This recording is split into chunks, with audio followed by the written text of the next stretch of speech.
is your basic understanding of employee relations? What is your basic understanding? What do you understand by employee relations? So share with me in the chat room. Share with me quickly in the chat room. Tell me what you understand by employee relations.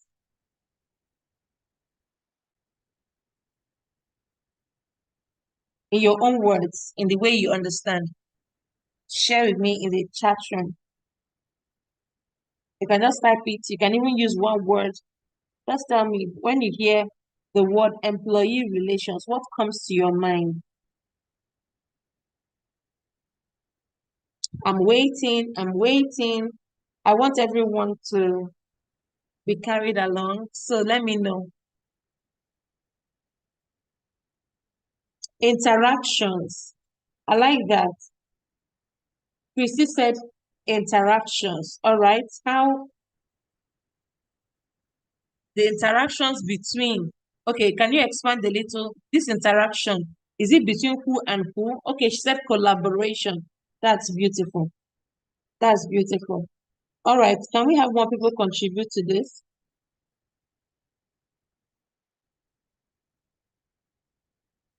Can we have more people contribute to this? Please admit Emmanuel Afolabi into the class.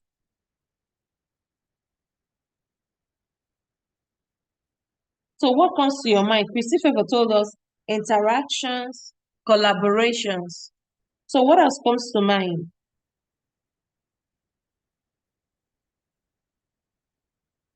Because we just said that it's just about the management and maintenance. So the maintenance of the relationship between employers and employees. So when I was asking Christy Favor to expand, I was simply expecting her to tell me something like interactions between employers and employees. Okay, collaboration between employers and employees. So that's just what it is, you know. Employers creating a positive work environment, meeting and addressing employee concerns, and then both parties ensuring mutual trust. All right, so why is this important? Why is it important that we talk about the concept of employee relations? Number one, employee relations is important because it enhances productivity. Positive employee relations lead to a more motivated and engaged workforce, resulting in higher productivity and efficiency. When there's a good rapport or relationship between the employer and the employee, they are engaged, they are motivated, and at the end of the day, what we'll begin to see is higher productivity and higher efficiency. Okay, I have a wonderful comment from Domaka Emmanuel. He said, it's about how the management and employees relate to each other in the working environment. Perfect. Beautiful. So that contribution is wonderful.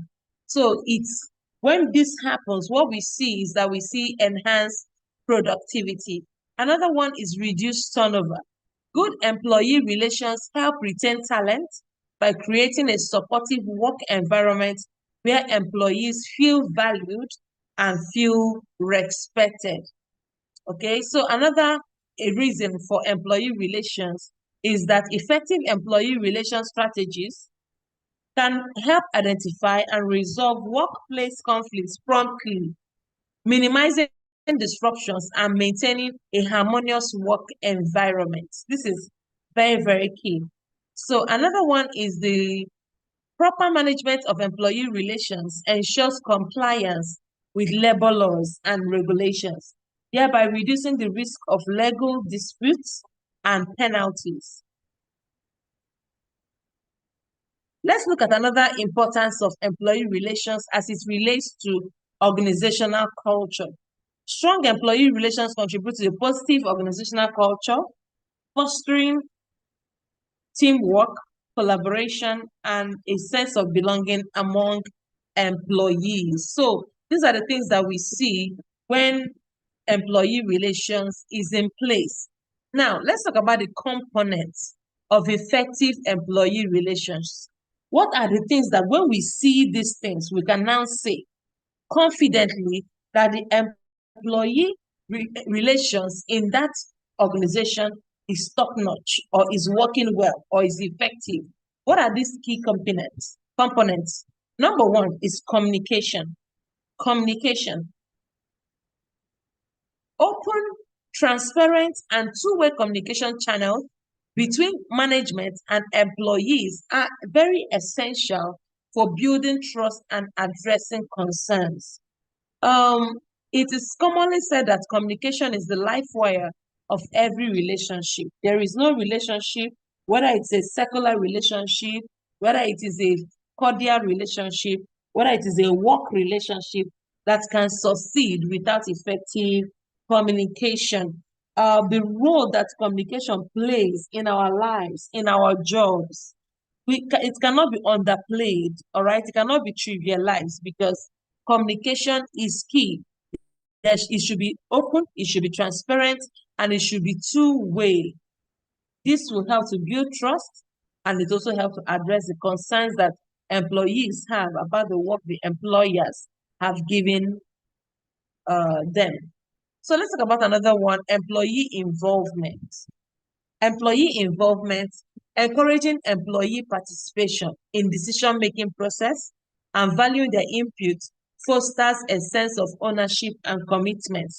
If you are a leader within an organization, if you're a human resource management professional, and then you have people that you're working with in an organization, you will get more results when you carry them along in your decision-making processes. Instead of going somewhere to decide and telling them what to do, you will get more results when you carry them along and even come to the point where you listen to them suggest on what to do. That way, there is something we call the law of buy-in, okay? The law of buy-in. That way, they will be able to buy in into that idea. They'll be able to buy in into that decision. They'll be able to believe that this decision is not just the leader's decision. It's not just the supervisor's decision. It's not just the manager's decision, but it is our decision. When they come to at that point, they now own this vision. They now own that instruction. They now own that assignment. Okay? That's what we call it imputes and fosters in them a sense of what? Ownership and commitment. The next one is fair treatment. Fair treatment is a basic component of an effective employee relations. Therefore, you must ensure that there is fair and consistent treatment of all employees, regardless of their role or background, because this promotes a positive work environment. Let me go off the books a little and ask you this question. Do you know the difference between equity and equality? Equity and equality. Who will share with me?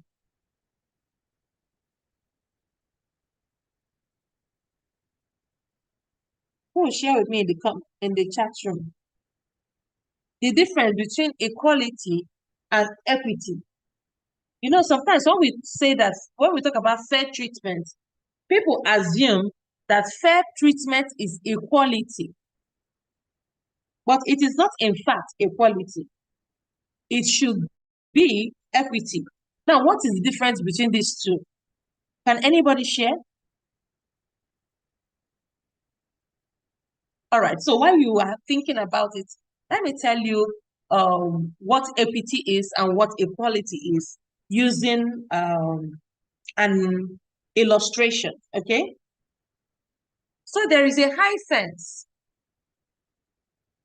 and beyond the high fence, there are There's a young football club and they are playing football. Now, everybody rushes to the fence and they all want to see what's happening with the team, how they are playing. There's a lot of celebratory noise. So everybody wants to see what's happening. But then some of them are tall enough that they can see through the fence. Some of them are too short that they cannot even see to the top of the fence. Some of them are not seeing through the fence, but just by lifting up their toes, they can see the fence. At that point, what they need to be able to watch the football, every one of them, is not equality. What they need is equity. Having seen that, some of them are tall enough that they can see above the fence, while some of them cannot see at all above the fence. One other person can lift up his toes and then he can see above the fence. Equity would be to give them, the tall person would not need anything to stand on. So you now take two pieces of blocks and give to the person who can lift his toes to see, and then give 4 blocks to the person who cannot see at all to climb on top to be able to see. Now, at that point, you have done what we call equity. But if it is equality, equality is giving each and every one of them two blocks each. That's a total of 6 blocks. But you know that the person who is already tall does not need that block at all. He can already see through the fence. So when it comes to equality is giving everybody equal opportunity, equal chance, all right? Giving everybody the same thing, the same treatment. But equity is more about fairness, all right? It's about trying to level the ground for all players so that everybody can feel belonged, all right? So they can have a good treatment. Let me check the chat room. I see some, oh, beautiful, beautiful, and wonderful. You see, Mr. Emmanuel said, equity is the quality of being fair, while equality is a state of being equal. Exactly what I was trying to say. Christy said, equality talks about level playing ground. Perfect. She used the exact words. Level playing ground. Equity is about fairness, all right? So this is it, all right? Thank you so much, Lady Christy and Mr. Emmanuel. Thank you so much for your contributions. They are wonderful. Okay, so that's it about fair treatment. It's a major component of employee relations. So another one is recognition and rewards. Acknowledging and rewarding employee contributions and achievements helps boost morale and motivation. In an environment where people's efforts are recognized, people's results are recognized and rewarded, they are encouraged and it boosts their morale and motivation. Also, implementing effective conflict resolution strategies to address and resolve workplace disputes promptly and fairly. This is key because wherever people exist, conflict will exist, and it's important that they are resolved amicably. Providing another key component is employee development. That is providing opportunities for professional growth and development through training, mentoring, and career advancement programs. We talked about this when we're talking about the talent acquisition and retention. All right, so let's look at legal framework and employee rights. Understanding the legal aspects of employee relations is crucial for ensuring compliance and protecting both employer and employee rights. Key areas to consider include, number 1, employment contracts. It has to be clearly defined, all right? The terms have to be clearly defined and the conditions of employment written clearly. This should include job responsibilities, compensation, and benefits. Next is labor laws.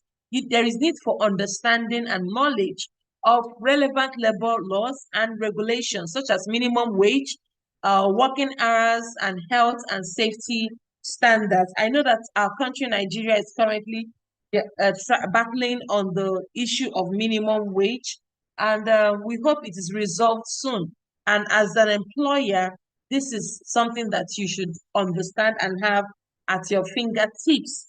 Another one is employee rights. That an employer should be aware of employee rights. A human resource professional should be aware of employee rights, including the right to a safe work environment, freedom from discrimination and harassment, and the right to fair treatment. You cannot even call yourself a human resource management professional if you are not one who is looking out to protect employee rights. A human resource management professional is more like in between the employer and the employee. The human relations management professional is like an arbiter between the employer and the employee. So while you are also considering the rights of the employee, you are also considering the welfare of the organization itself. So it's essential that you make the environment free from discrimination and harassment. Our new national anthem said, "Where no man is oppressed." All right. And that's wonderful, where we make sure that no person is oppressed in the workplace. Another one is grievance procedures. All right. There should be an established formal procedure for employees to raise and address their grievances and their complaints. It's been on the news about a particular lady who accused a permanent secretary of sexual harassment. It's been on the news. Well, this morning I just read that there's a twist, a new twist now, as ICPC is now probing the civil servant. Please, I don't know what's happening there, but if you have thoughts on that, you can also share in our comment section because it applies to what we are talking about today. So this civil servant has raised her grievance about a sexual harassment between she and the permanent secretary, and how it now turned out that ICPC is the one now probing the civil servant is the part I do not understand. So there is need for grievance procedures within the organization. And some of these things are the reasons why we do what we do. We are not just talking because we love to talk. We are talking because even the government has encouraged everyone to go for certifications, all right? Because this is the way to go beyond whatever it is you have learned in school, in the universities, with your multiple degrees. There is need for you to be certified, and not just being certified by receiving a certificate. You should know the current trends, the new developments, things that are very crucial to becoming a human resource management professional. And it is my hope that you take these classes seriously and ensure that you reach the end in order to graduate. All right. So let's talk about disciplinary action as another legal framework uh, and under employee rights. There is need to implement fair and consistent disciplinary procedures to address employee misconduct while ensuring due process. And this is very, very important. All right, so let's look at module 2, communication in employee relations. There is need for communication. We said earlier that communication is the lifeline of any kind of relationship. So,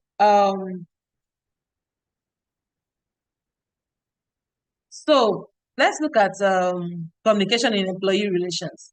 Effective communication is the cornerstone of positive employee relations. When employees feel informed, heard, valued, it fosters trust, engagement, and a more productive work environment. So this is very, very important if you must enjoy.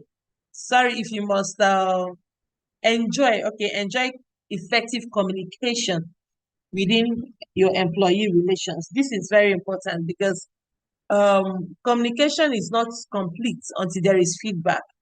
Employees want to be heard. They want to be valued. You know, there are people who have left jobs that are seemingly well-paying jobs, not because they stopped paying, not because they could not afford them, but because they felt heard. There is this pleasure in being heard. There is this fulfillment when you know that your opinions are heard and valued. It helps you to trust. It helps you to trust the people you're working with.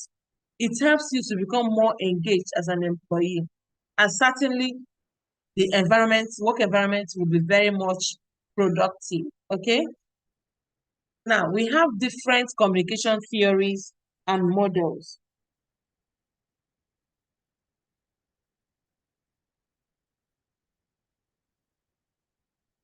We're going to be looking at them one after the other. The different communication theories and models. All right. So the first one is what is called Shannon Weaver model. This model describes communication as a linear process involving a sender, a messenger, a message, a medium, a receiver, and feedback. Let me take that again. It involves a sender, a message, a medium, a receiver, and feedback. It highlights the importance of clear messaging and feedback in effective communication. All right. There is no communication that is complete until there is what? Effective feedback. All right. Let's talk about another model called the transactional model. This model views communication as a dynamic, continuous process where both sender and receiver are simultaneously engaged in sending and receiving messages. It emphasizes the role of context, feedback, mutual influence in communication. This happens when you ask somebody, I need the reports for the last outreach program we had of last CSR. And then he said, I've finished working on it. It's just to type it and keep it in, put it in official format.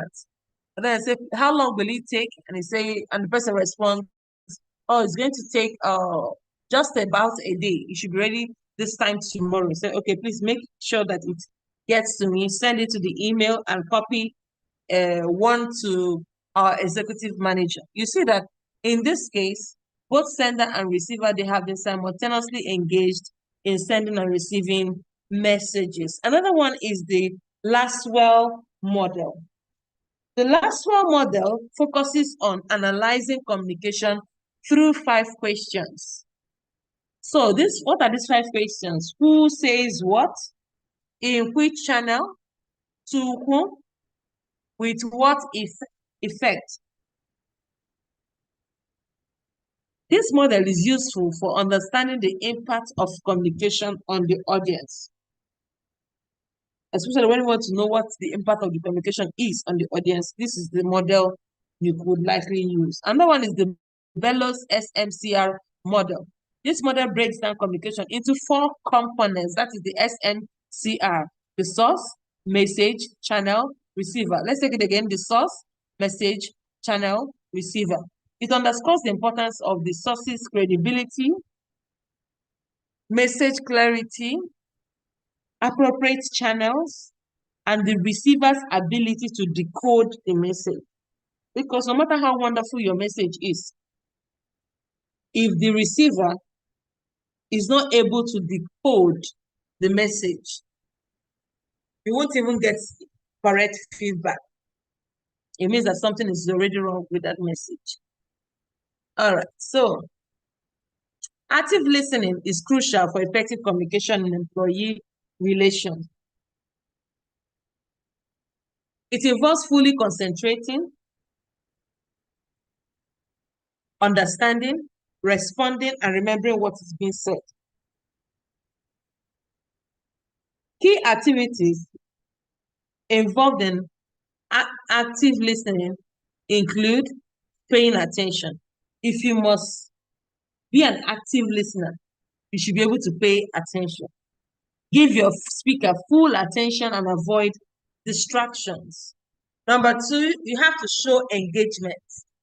You can use non-verbal cues such as nodding, maintaining eye contact, making sounds like okay, okay, and that way the person that is talking to you, the speaker, now knows that you are actually listening.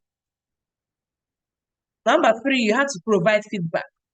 Summarize or paraphrase what the speaker has said to ensure understanding and provide appropriate responses. Now, one thing you must always do is that you have to avoid interrupting and allow the speaker to finish before responding. Don't be too fast. Don't be in a hurry. Don't be in a hurry to make a point or prove your own point. Just defer judgment until the speaker has finished. Respond appropriately. You need to provide thoughtful and relevant responses. Ask questions for clarification and offer constructive feedback. Let's talk briefly about conflict resolution techniques. Remember, we're still looking at the model 2, the communication in employee relations. Now, in order to have quality communication in employee relations, there is need for conflict resolution techniques. These techniques include number one, collaborative problem solving. This involves encouraging open dialogue and collaboration to find mutually beneficial solutions to conflict. This is very, very key. Another one is mediation. In mediation, you use a third party who is usually neutral to facilitate discussions and help parties to agree, to reach an agreement. Next is negotiation. You have to engage in constructive negotiation to address the interests and needs of both parties so that at the end of the day, there can be an ideal win-win situation for both parties, both the employer and the employee. Another conflict resolution technique is compromise. In compromise, you just find a middle ground where both parties can agree, ensuring that both have their primary needs met, in as much as maybe secondary needs will not be met, but primary needs must be met. Now, the next one will be assertiveness. Encourage employees to express their thoughts and feelings openly and respectfully without aggression or passivity. There is need for them to respond.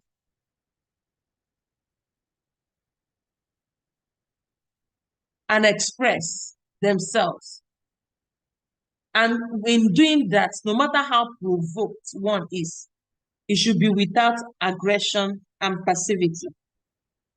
As some of you may already know, I am also an emotional intelligence expert.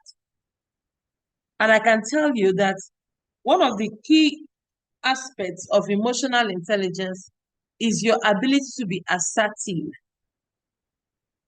Being able to express your thoughts, your feelings, your opinions without aggression. Now, somebody say, oh, I was not aggressive, I was just talking about it. But passivity is even worse. So, in as much as we don't want you to be aggressive, we also don't want you to be passive. Assertiveness is key in conflict resolution techniques. Last one is empathy. In empathy, you have to understand and acknowledge the emotions and perspectives of all parties involved. Understand that people are not you. Everybody can never be you. You are different. They too are different. And if you understand that, your kindness for people will increase. It's unfortunate that we have found ourselves in a world where people don't have much empathy.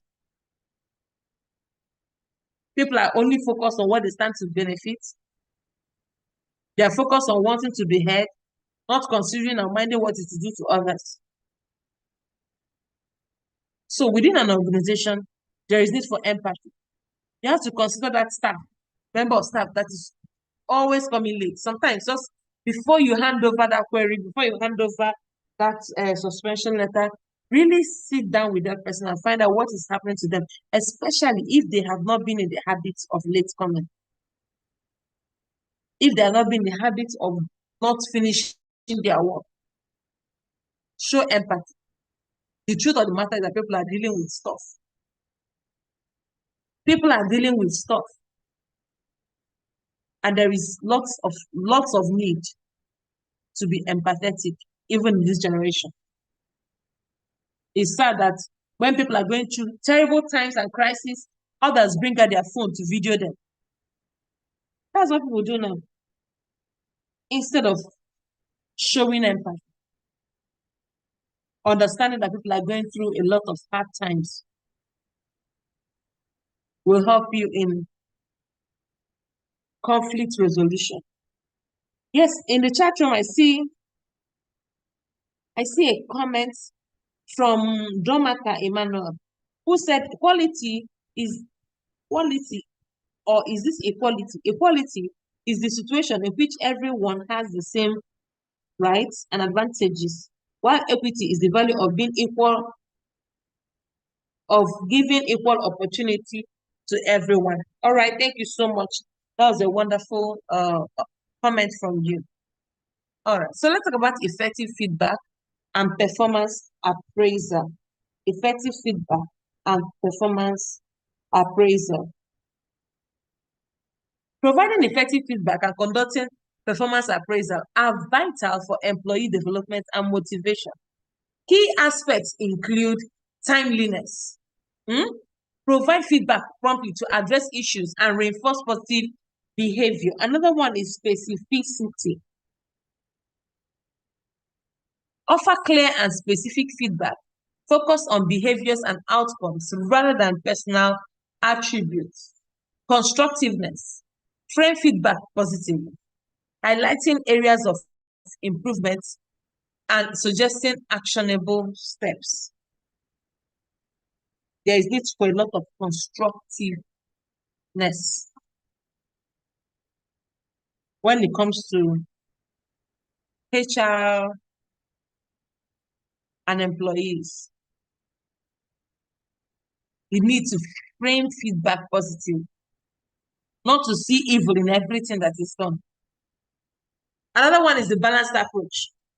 Use the sandwich method, where positive feedback is given before and after constructive criticism. So you want to correct somebody over what they have done, start with the things they did well, after which you now talk about what they didn't do well, and then encourage them about your faith and belief and hope that they'll be able to do better. Because if they know better, they'll do better. Next is SMART goals. We talked about this before in the first session. The goals have to be specific, measurable, achievable, relevant, and time-bound. And all of these goals have to be SMART during performance appraisals to guide employee development. The last one I want to share on this aspect is called two-way communication. Encourage employees to share their perspectives, ask questions, and participate in setting goals and developmental plans. Like I said, when they share their perspectives, they will own the vision. That's what we call vision ownership. They will own the vision. They'll make it theirs. And they will do everything in their power to make sure that the organization moves forward. All right, it's time for us to look at Module 3, employee motivation. In the first session, I asked you a question, and that question was, what motivates people for work? In your organization, what would you say is that factor that motivates people to work? What is it that motivated people to apply in your organization? Most of them, what is their motivation?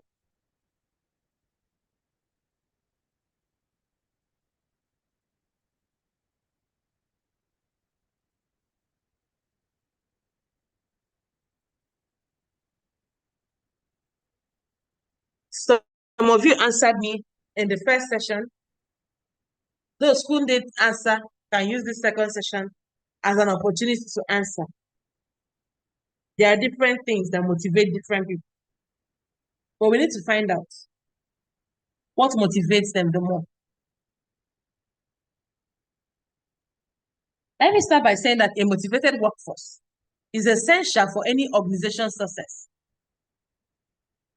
Motivated employees are more engaging, more productive, and more creative. This module will explore different motivational theories, the difference between intrinsic and extrinsic motivation, and strategies for designing motivational programs and recognizing employees.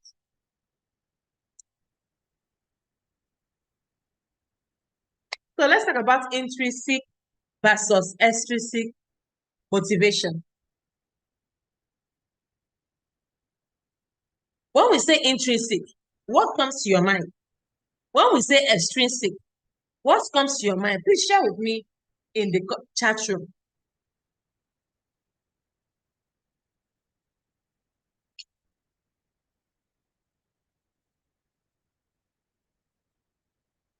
As the word suggests, intrinsic tells you it's from within, it's from inside, all right, it's internal. Extrinsic tells you it is what? Extrinsic, that is from the outside, it's external. All right, I'll be pausing 1 minute. Let me handle a question by Domaka Emmanuel. He said, please, I have a question. My boss used to communicate with anger, insults, and all sorts of words. I guess the question is, what can we do about this? Number one, I wish there's a way your boss can attend a certification class like this. You know, it was Maya Angelou that said, when we know better, we will do better. I'm sure your boss doesn't know better. And that is why he is doing what he's doing. If a leader has more emotional intelligence, that leader will know how to respond. Because at the end of the day, life is just 10% what happens to us, but 90% how we react to what happens to us. Any leader with emotional intelligence will know that emotional intelligence calls for assertiveness, not aggressiveness. There is a difference between assertiveness and aggressiveness. They may have the same legs and structure, but they're not the same. Assertiveness is more like being able to express your mind, being able to express your thoughts without offending another person. Aggressive, on the other side, is everything you know. Being violent, reacting, shouting, insulting, using all sorts of words, like you said. So I think one of the best solutions is to recommend an emotional intelligence class for your boss. Okay? On the other hand, as an individual, you should do whatever you can to protect yourself from such an environment. So if the job is not something you can leave, you can ask for a change of department. If the change of department is not feasible, you just have to study that boss and know how to relate with him or her so that their anger, insults, and their use of words will not be something you have to consistently deal with. So you can remove yourself from that space. That's very key and important. So back to what we're saying, intrinsic motivation and extrinsic motivation. Intrinsic motivation is driven by internal rewards, such as personal satisfaction, interest in the work, a sense of achievement. You know, these examples could be enjoying the work itself, taking pride in your accomplishments and personal growth. Extrinsic motivation, on the other side, is driven by external rewards, such as salaries, bonuses, recognition, praises from people. There are so many examples like monetary incentives, promotions, and praise from supervisors.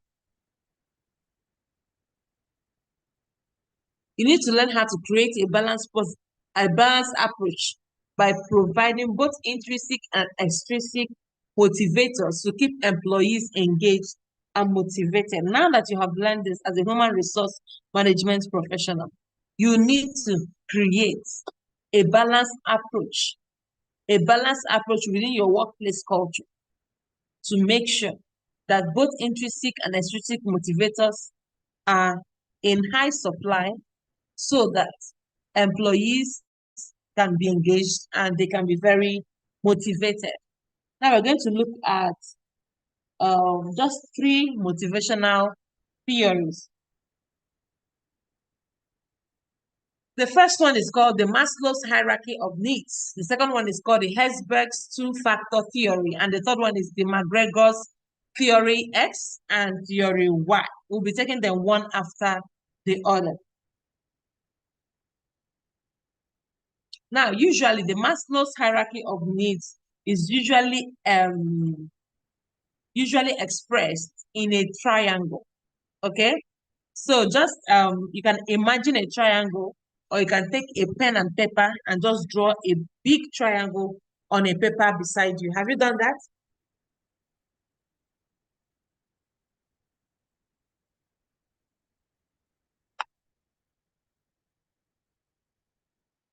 I'm sure you've done that. Now, at the base, divide that triangle into 5 portions. Just use a line, draw through them, and divide them into 5 portions. Have you done that? Is it 5? If it was not 5, you have to redraw your triangle and try again. Now, at the base of that triangle, write physiological needs.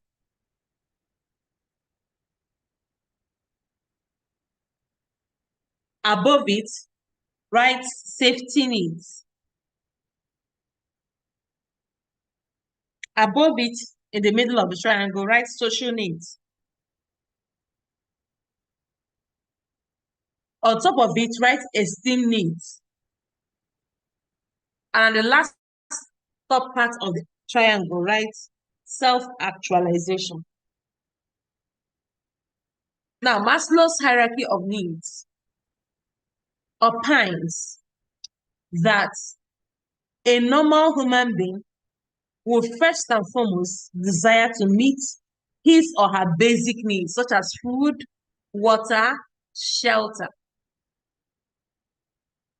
That it is after meeting these particular needs that such an individual will begin to think of safety needs, like security and protection from physical and emotional harm, even job security. And when such a person has been able to meet this need, then another need that will be most uppermost in that person's mind will be the need for relationship, love, and belonging. They want to be a part of something. They want to be a part of something powerful, something meaningful. And then after that, the next one will be esteem needs.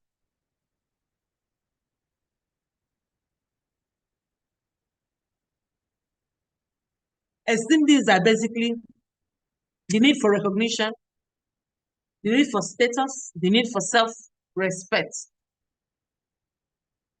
And when these needs are met, only then You're such an individual. Go for the need of self-actualization. This is the point where you become the best version of yourself. This is the point where you realize your true potential in life. This is the point where you feel that you have grown to the level that you really wanted to grow to.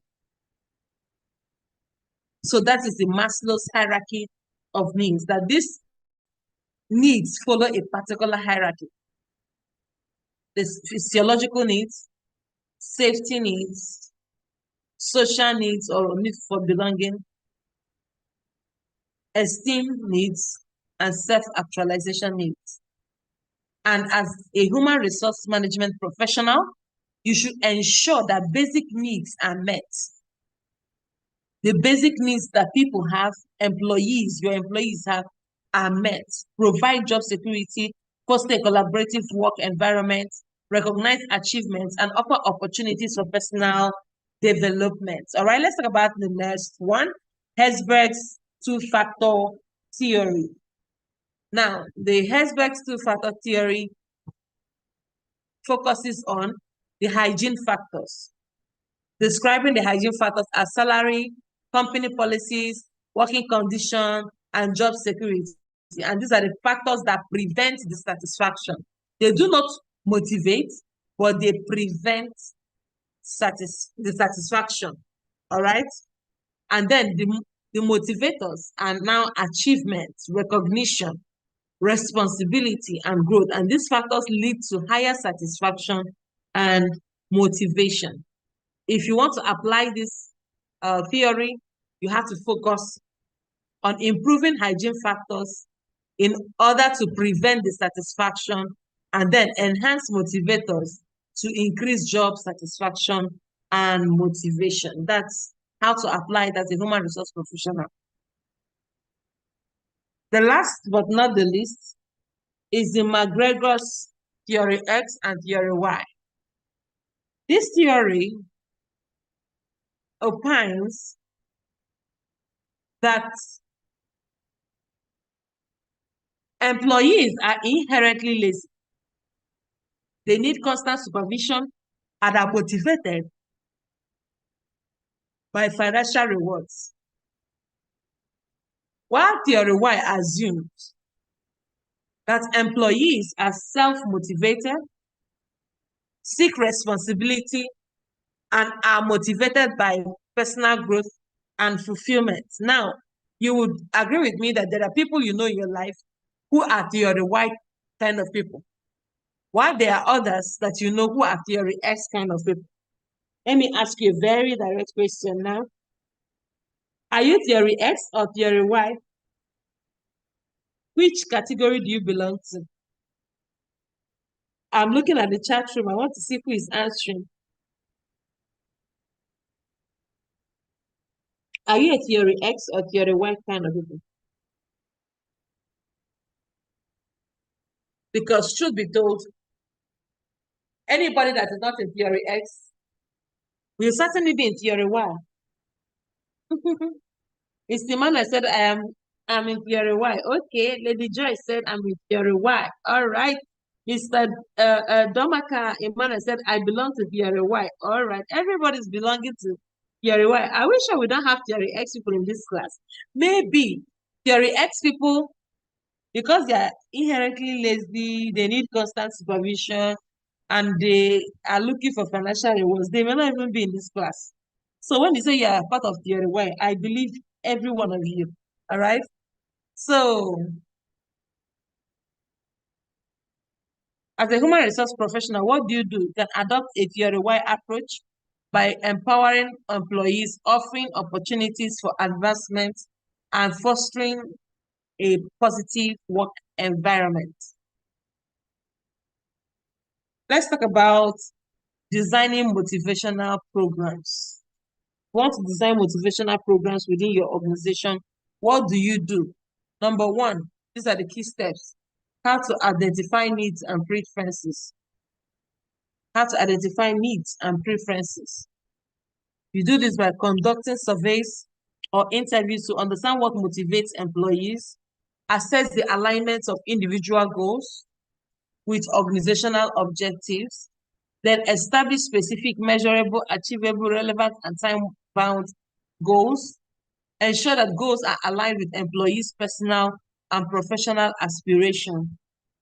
Then provide opportunities for growth, offer training and development programs, create pathways for career advancement and skill enhancement.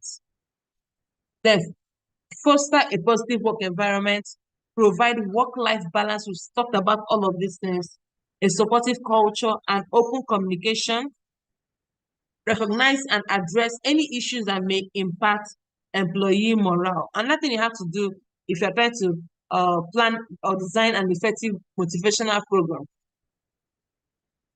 which is tailored to meet the diverse needs of your employees, is that you have to customize rewards and recognition programs to cater to individual preferences. Consider a mix of monetary and non-monetary incentives, because if you say you don't want to add money at all, they may not be motivated.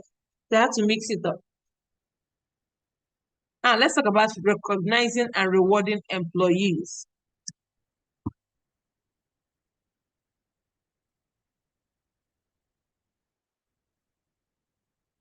Recognition and rewards are critical for maintaining high levels of motivation and engagement. Effective strategies include timely recognition. Don't wait till forever to recognize somebody who has done something good for the organization. Do it early before their faith fails them. Do it early before they give up or the hope for a reward or the hope for recognition. Because when you acknowledge achievements and contributions promptly, you thereby reinforce positive behavior. Next is to tailor rewards to individual preferences, whether it be public recognition you're planning to do, additional time off, professional development opportunities. Just make sure you tailor it to individual preferences. There are people who would not want to stay off of work, so additional time off will look like punishment to them. There are people who don't want to be acknowledged publicly for anything. So public recognition can put them off and make them sad. So what is most important is that you tailor rewards to individual preferences. Next is that you have to ensure that recognition and rewards are based on merit and applied consistently across the organization. Let it not be that you're using it for favoritism. It's not a good thing for any organization. Next is variety of recognition methods. Utilize different methods such as verbal praise, written commendations, awards, and formal recognition events. So everything must not be about an award or written commendation or anything. It has to be different. It does not have to be the same thing over and over again. They should not know exactly what it is you're going to do this time. They should be saying, how am I going to be recognized or appreciated for what I've done? Make them utilize different methods, all right? And different methods work for different people too. Next, link rewards to performance. Clearly connect rewards to specific performance metrics and achievement. Don't generalize it. Don't assume that everybody did the same thing.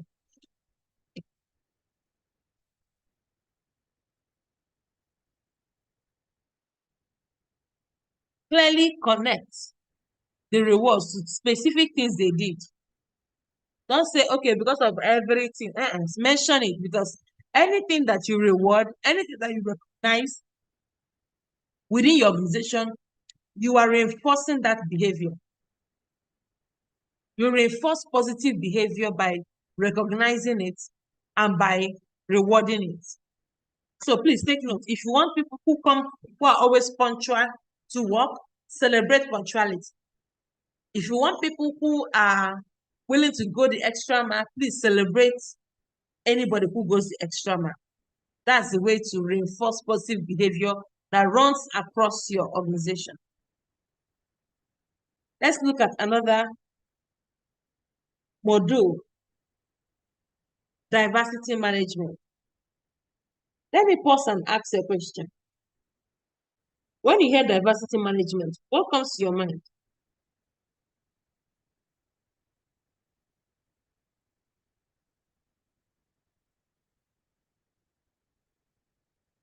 All right, I'm waiting in the comment section, in the chat room.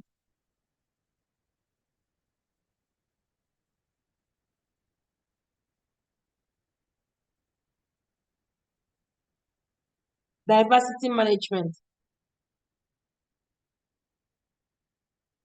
If you look on the screen, you can see people around the table.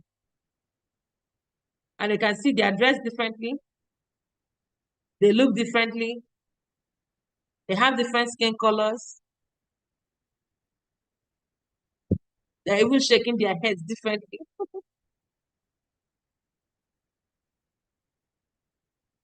So what is diversity management?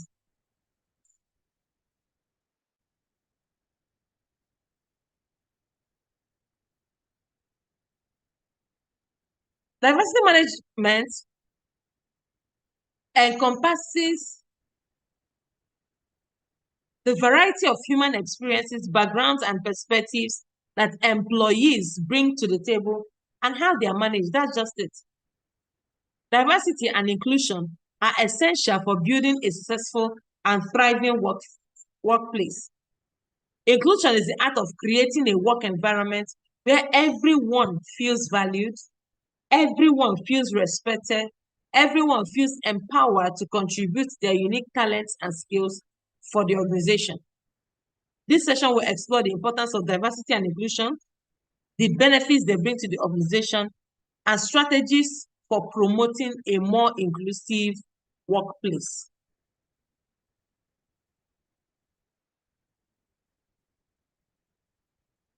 Now, let's define diversity. All right, I got a very wonderful comment from Mr. Emmanuel Afolabi. He said, diversity management is an organizational process used to promote diversity and inclusion in the workplace. Perfect, perfect. And thank you so much for sharing that, okay? Thank you so much for sharing that. That's well appreciated. All right, so the presence of differences within a given setting in the workplace, this includes differences in race, gender, age, religion, disability, sexual orientation, education, and other attributes. All of these define diversity. Now, inclusion is the practice of creating an environment where all these different individuals feel respected, accepted, and valued. It involves actively involving diverse groups in decision-making process and ensuring equitable access to opportunities and resources. Now, what are the benefits of a diverse workplace?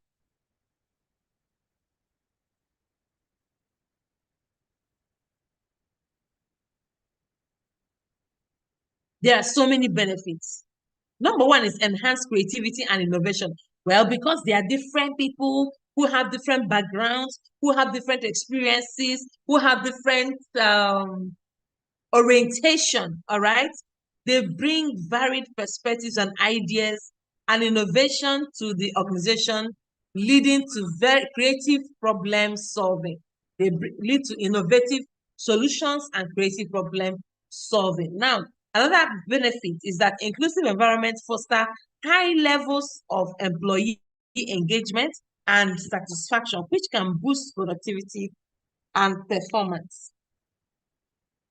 Now, it also has the benefit of broader talent pool because embracing diversity allows organizations to attract and retain from a wide range of backgrounds and experiences. It also leads to diverse teams have a better decision making because diverse teams consider multiple viewpoints, leading to a more thorough and effective decision making process.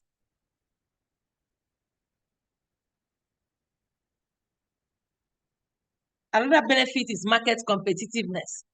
A diverse workforce can better understand and cater for the needs of diverse members bases, enhancing market competitiveness. And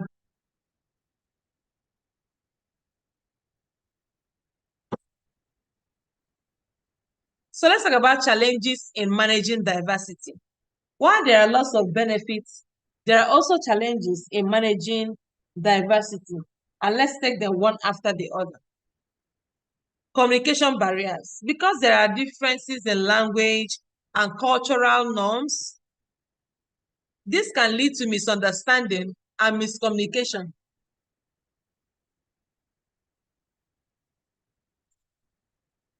So these differences in language and the way they behave, the way they greet, the way they how they value things, it can lead to misunderstanding and miscommunication. There are signs that you do that are okay for people within a locality. There are signs if you do the same sign to another person, it will mean a different thing. Like that sign that is okay, the okay sign. If you do an okay sign to an American, he's okay. But if you do the same okay sign to a Japanese, that person might fight you to the death because they'll think you are insulting them. So it's different for different people. So these are some of the challenges. Another one is resistance to change. Employees may resist diversity initiatives due to unconscious biases or fear of change because they're comfortable with what they know. They don't want to do something different. Another one is conflict.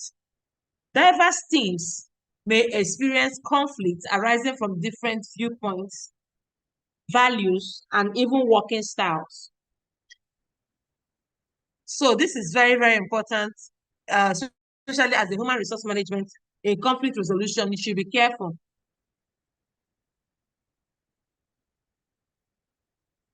So that you are able to capture the different viewpoints of the diverse teams to avoid much conflict. Conflict will be there, but not uh, much if you do your job well.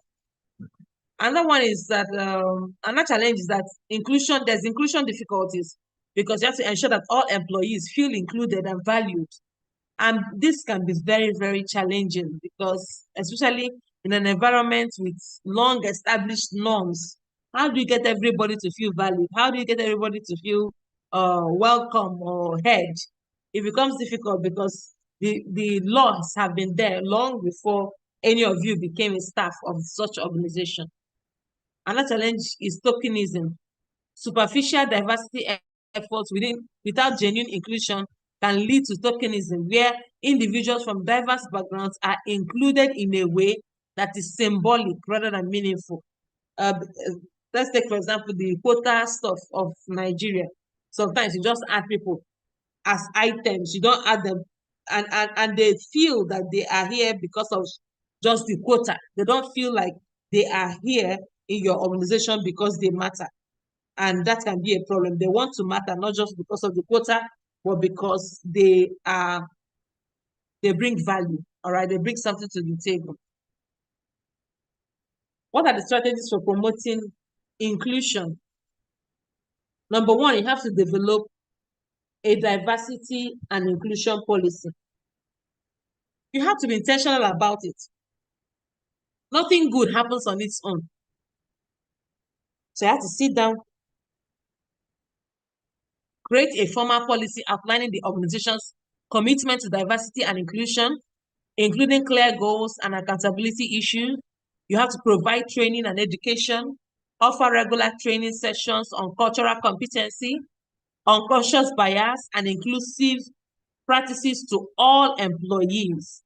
You also have to foster an inclusive culture by promoting values of respect, empathy, open-mindedness throughout the organization. You have to encourage diverse perspectives and create platforms for all employees to share their ideas and experiences. This will help to promote inclusion. You also have to implement fair recruitment practices, ensure hiring processes are free from biases, focus on the skills and potential of candidates from diverse backgrounds, use diverse interview panels to minimize unconscious biases in recruitment decisions. You also have to support employee resource groups, establish and support ERGs for different demographic groups to provide a sense of community and advocate for their needs and concerns.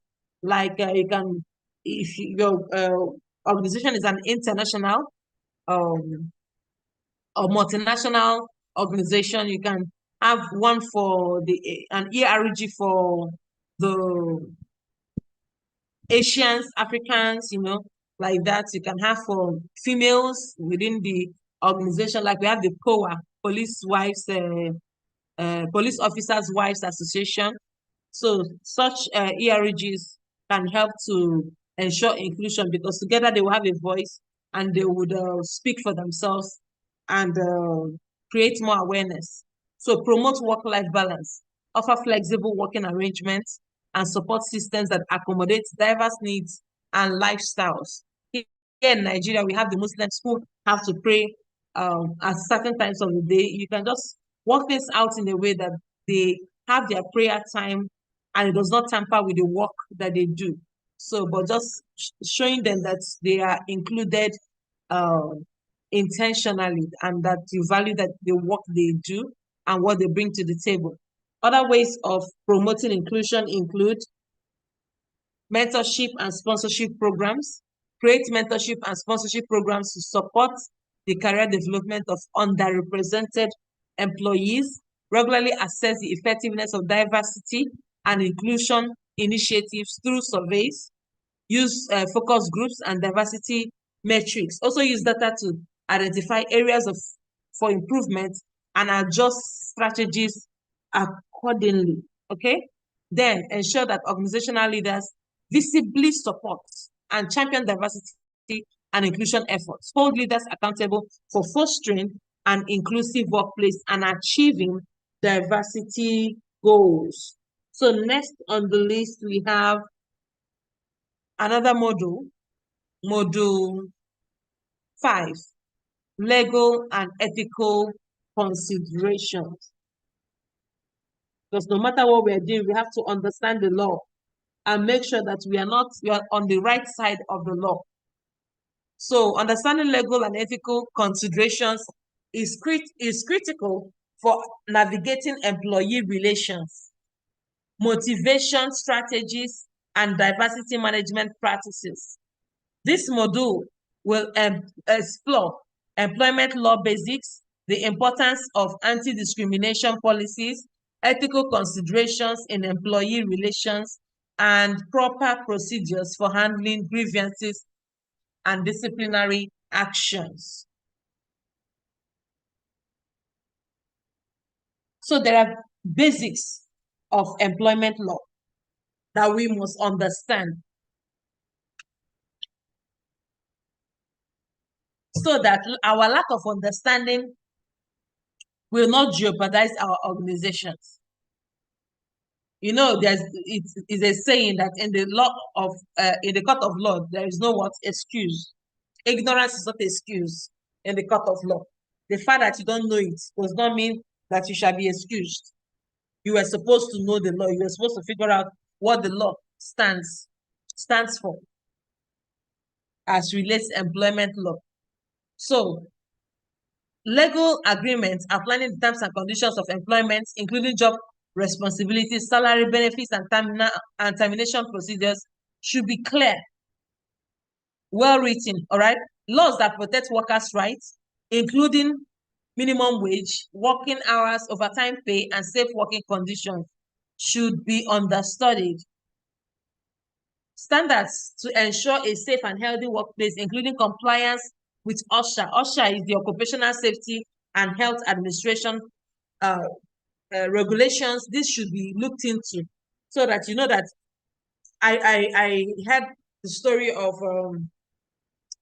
a young man who sued an organization for not making the workplace safe and healthy for work staff, and he lost his finger. In fact, he lost 3 fingers in the course of working with the organization. And by the time they paid, the company could not survive it. After they had paid, before you knew, the company became what do they call it now? Bankrupt. Bankrupt because they were sued terribly. And the enemies of that organization, they utilized that person who had this caught, and they messed the organization up. So, but if the human resource management professional who was in that organization knew what to do, it wouldn't have come to that. So ensure that leave entitlements are given, that there are legal provisions for various types of leave, such as maternity leave, paternity leave, and sick leave, and annual leave. And there should be legal guidelines for terminating employment, including notice periods, just cause, and severance pay requirements. All of this should be well articulated and written down. The organization should have their policies. Okay, another example, anti-discriminatory policies, laws, which are designed to promote fairness and equality in the workplace. Key aspects of such policies should include EEO, that's equal employment opportunity. Ensure that all employees have equal access to job opportunities, whether they are male or female, whether they are white or black, whether they are Nigerians or not, whether they are old or young, whether they are full-bodied or disabled. Make sure that regardless of race, color, religion, sex, national origin, age, disability, or genetic information, that everybody has equal employment opportunity. Next, have the Civil Rights Act prohibits employment discrimination based on race, color, religion, sex, or national origin. And then the People with Disabilities Act, PWDA, protects individuals with disabilities from discrimination in employment and requires reasonable accommodations for them, okay? Then another one is the age discriminatory in employment, age discrimination in employment, the ADEA, protects employees aged 40 and older from discrimination based on age. So if you are already 40 years and above and you are discriminated because of your age, the ADEA is there. And as a human resource management professional, try not to fall into the wrong side of the law. Come on, please. Another one is the sexual harassment policy. It establishes guidelines for preventing and addressing sexual harassment in the workplace. Like the one I mentioned about the one ICPC is handling now. So, develop and enforce anti-discrimination policies, provide training on diversity, equity, and inclusion, also establish reporting mechanisms for discrimination and harassment complaints.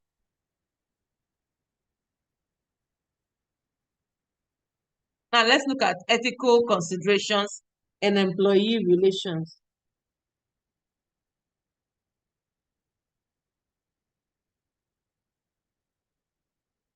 Ethical practices in employee relations ensure fairness, respect, and integrity in all interactions.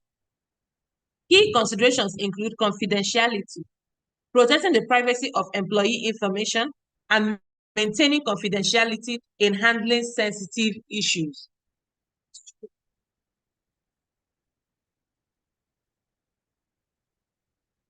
Next is fair treatment. Ensuring all employees are treated equitably and without favoritism or bias. Another one is transparency. Maintaining open and honest communication with employees about company policies, decisions, and changes. Respect. Valuing each employee's contribution and treating them with dignity and respect. Another one is conflict of interest. Avoiding situations where personal interest conflict with professional responsibilities. These are very, very key.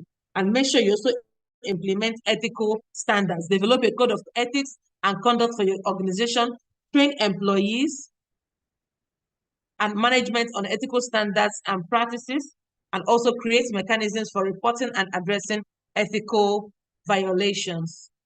Also, handling grievances and disciplinary actions. Effective handling of grievances and disciplinary actions is essential for maintaining a fair and productive work environment. All we are trying to say is that employees should feel comfortable working in your organization. If they have grievances, if there are things they are supposed to, they feel discriminated against and stuff like that, there should be an open door policy, okay, where people can come in and say what they are, where employees can come in and make clear what it is they are going through, and they trust you. They trust that it will be handled. They trust that just like this other person, they won't, the case won't be twisted against them. Okay. Many people are swallowing and enduring intimidation, discrimination, because the last person who tried to come up with a grievance to report a grievance was disgraced. So they're keeping quiet. They're swallowing their pain, but one day it will still escalate. And things like this should not be, especially when we are there, when we are physically there and available for this work. So establish clear procedures for employees to raise concerns and complaints. Ensure that grievances are handled promptly, fairly, and confidentially. Don't make them regret ever speaking up. Provide a formal process for investigating and resolving grievances, including mediation and appeals.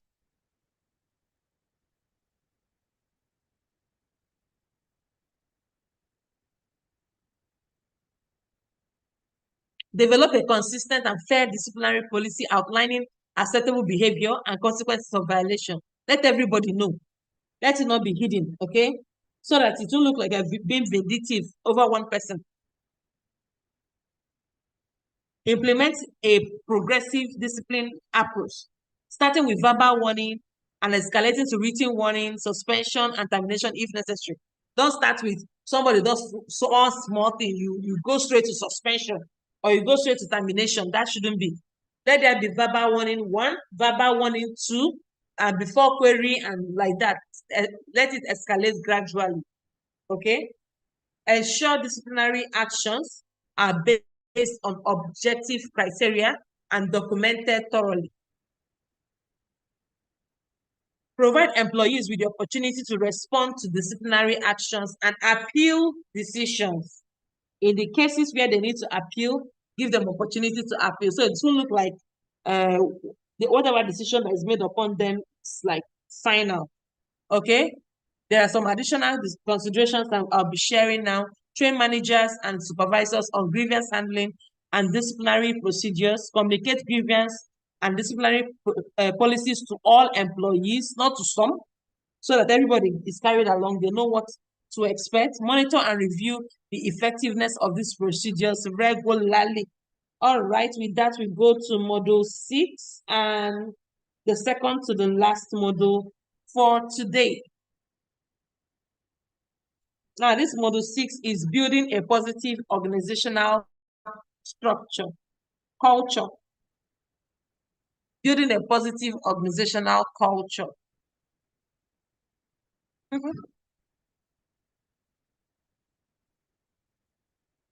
So, a positive and inclusive organizational culture is the foundation for a successful and thriving workplace.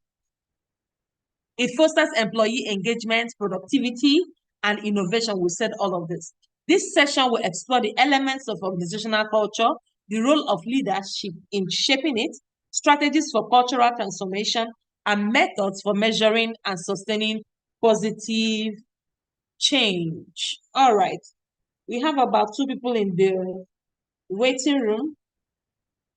Please help me to bring them in.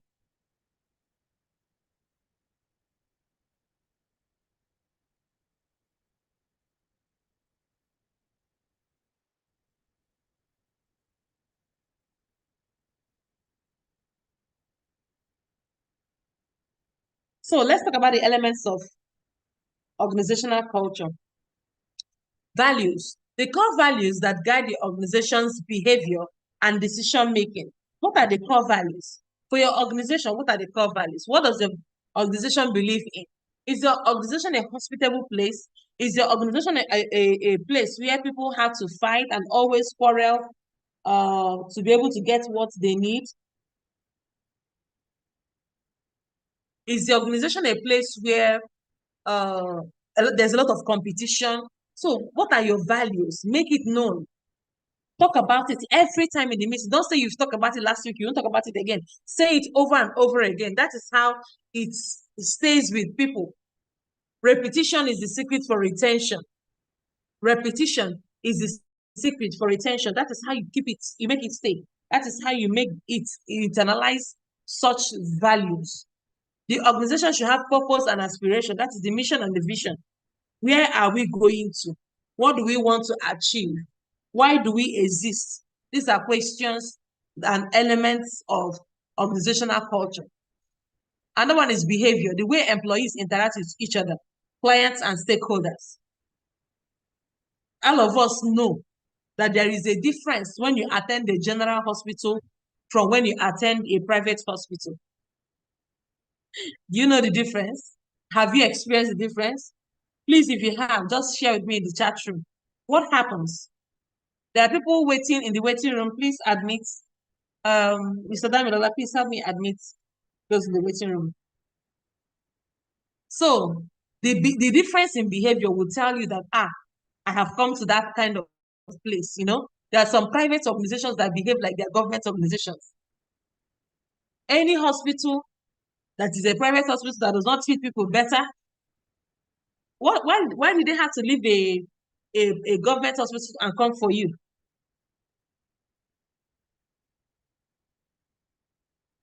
People are usually treated sort of in a bad way when they go to government hospitals.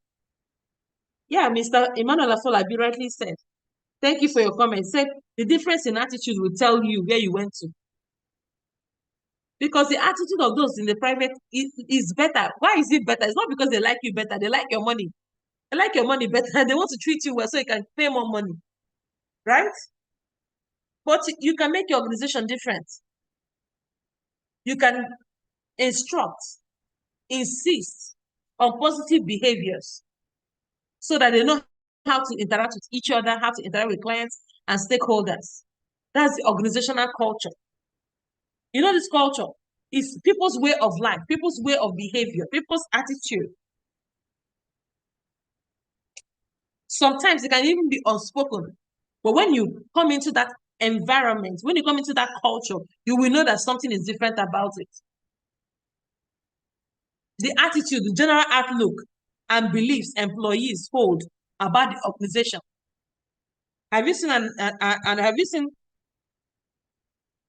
a public worker at work?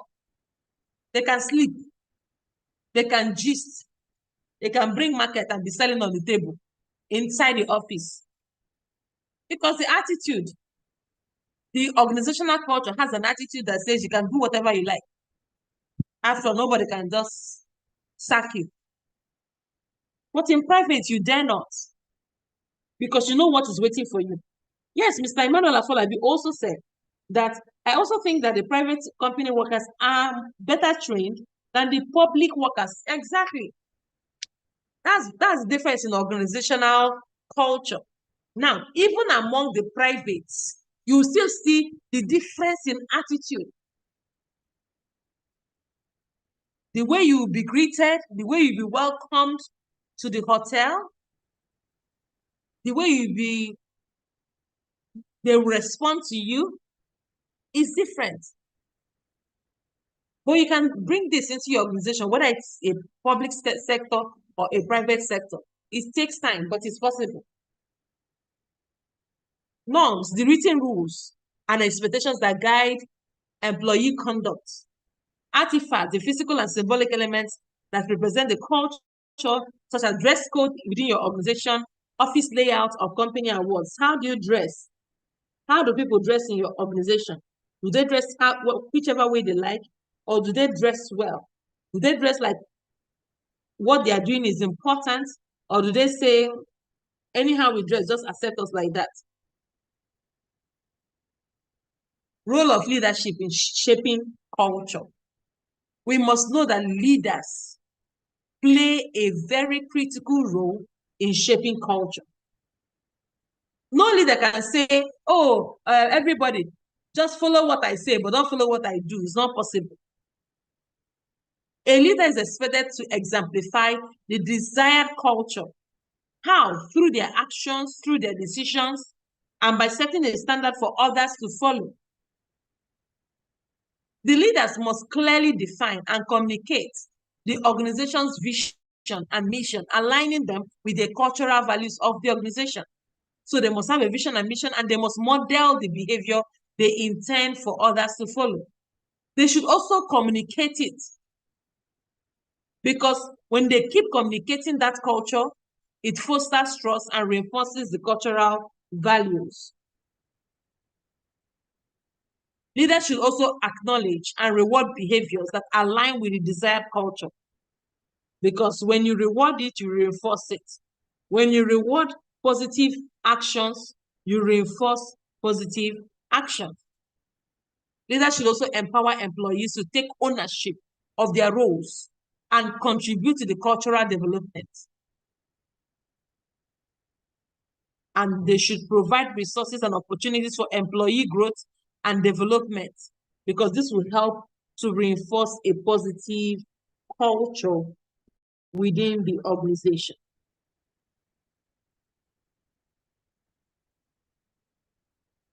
As we gradually get closer to the last module for this class, let's look at strategies for cultural transformation.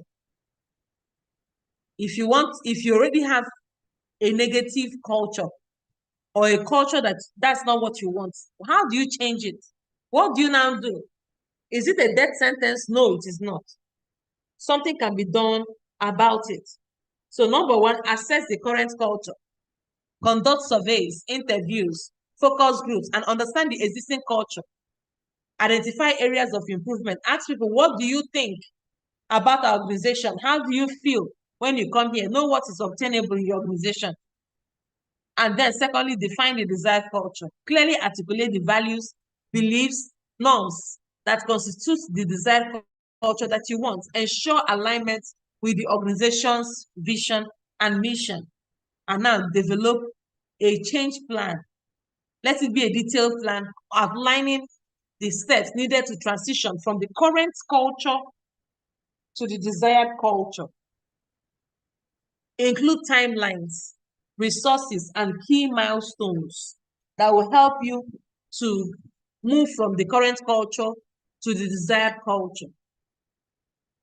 Involve employees at all levels in the cultural transformation process and encourage feedback, participation, and ownership of the change. That way you engage employees to make sure that they are part of the change that is happening. Communicate continuously. Maintain open and ongoing communication about the cultural transformation process. Tell them the importance of that cultural change. Tell them the progress, how far it is going. Ensure that organizational systems, processes, and policies support and reinforce the desired culture. Provide training and development programs that promote cultural values, and desired behaviors.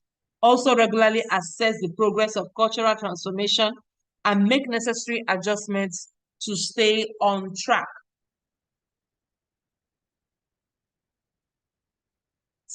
In order to measure and sustain cultural change, we need to be able to set metrics and KPIs. We'll talk about key performance indicators to measure cultural change and its impact on the organization. Regularly survey and give feedback and get feedback. Conduct regular surveys and gather feedback from employees to gauge their perceptions of the culture and identify areas of improvement.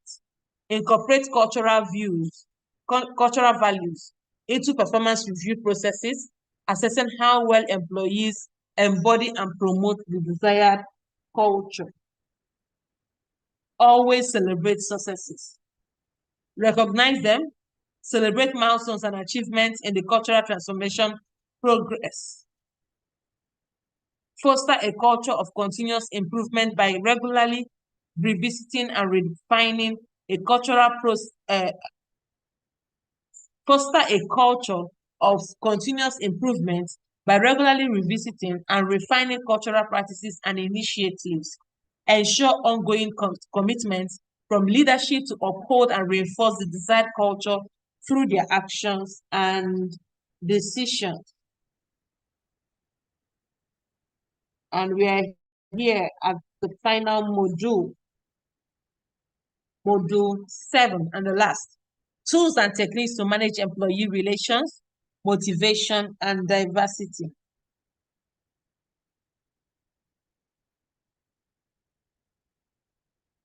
There are basic key elements that you need for employee engagement survey. Number 1 is survey design.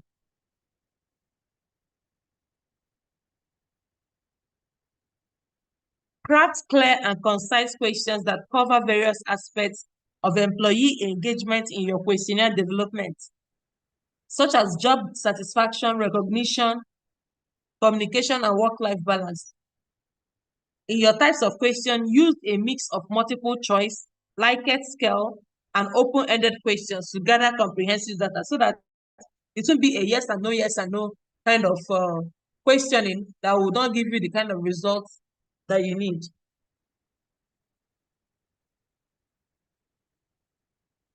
Also, conduct these surveys regularly.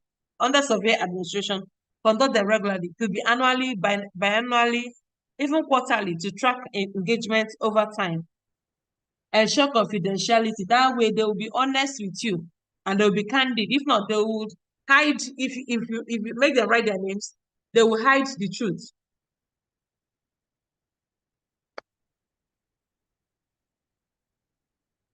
They'll hide the truth because nobody wants to be penalized. You also need to identify trends under your data analysis. Identify trends, analyze survey results to identify patterns and trends in employee engagement. Have what we call segment analysis, break down data by department, role, and other demographics to pinpoint areas of specific concern.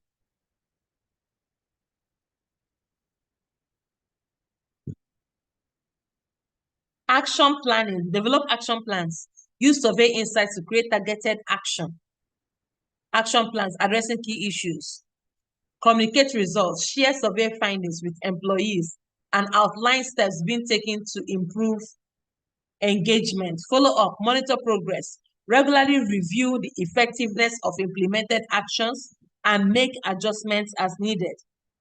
Establish channels for ongoing employee feedback beyond formal surveys. Foster positive relationships. Let's look at some key takeaways, all right, in everything that we have discussed. We've talked a lot about employee engagement, talent management, acquisition from morning till now. So our key takeaways in everything we have discussed, there is need for employee relations. Foster positive relationships through effective communication, ethical practices, and proactive grievance handling.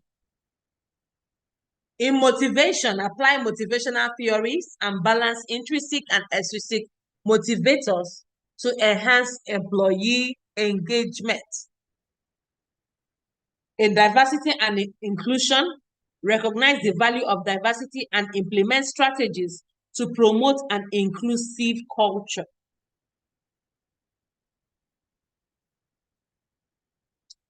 Conduct regular surveys and take actionable steps based on feedback, that is on engagement. As regards recognition and rewards, align incentive programs with organizational goals, and celebrate achievements. As regards cultural transformation, define and involve employees in cultural transformation, providing continuous training and development programs. As regards leadership, ensure leadership commits to fostering a positive and inclusive culture. Under continuous improvement, ensure that you regularly assess initiatives and adjust as needed. Maintain transparent channels and share successes through ongoing communication. And finally, strive for continuous improvement and innovation in managing employee relations, motivation, and diversity through your commitment to excellence. At this point, we have come to the end of today's class. Thank you, everyone. And thank you to everyone who participated fully and was present through it all. I do appreciate every one of you. Thank you for being in class. And please don't forget to go to Google and give us a 5-star review. I'll be passing on the microphone to our able coordinator and PRO, Mr. Damilola, to take over. Thank you for your time and enjoy the rest of your day. Bye-bye for now. If you have any questions, please, now will be the time to raise them. Bye. Wow. Thank you so much for your time, Ma. I mean, these have been amazing sessions so far. I mean, we can say that we've enjoyed the session. It's so interactive, engaging, and educative. Thank you for your time. We look forward to, to bring you back on board anytime, any day, because I strongly believe that all the people participated in class today, they enjoyed the class very well. All right. Please, I want to say something before we close for the day, because our class continues tomorrow. The reason why we're having this kind of session is to make it more interactive. And thank you to those who engage during the session, but that's not enough.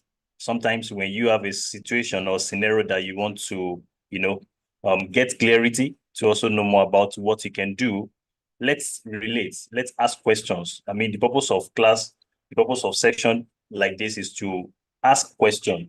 I mean, when you paint a scenario, the person in charge will be able to respond to those questions. So it's very important we ask questions after a session like this. I mean, this is almost 2-hour session. So it's also encouraging to know that what our trainer is teaching us, we are getting it right. So next time, especially tomorrow, please bring your questions to class so we can treat those questions as well. So the class is by 10 a.m. tomorrow. Please let's get set and prepare for that class. Let's clear our schedules and activities. By the way, this class is not for free, but people are still joining for free for now. But by tomorrow, please let's take the financial part of it seriously, so we can be committed to this class. Anything you've not paid for, there is a way you can be, playing about it. So once the finance is in now, I know that we'll be more committed. Please let's start preparing for that. And if you have any question or any information to pass across, please let's make use of the WhatsApp group and go ahead to ask or send your contribution. Thank you once again, and see you in class tomorrow. Bye-bye.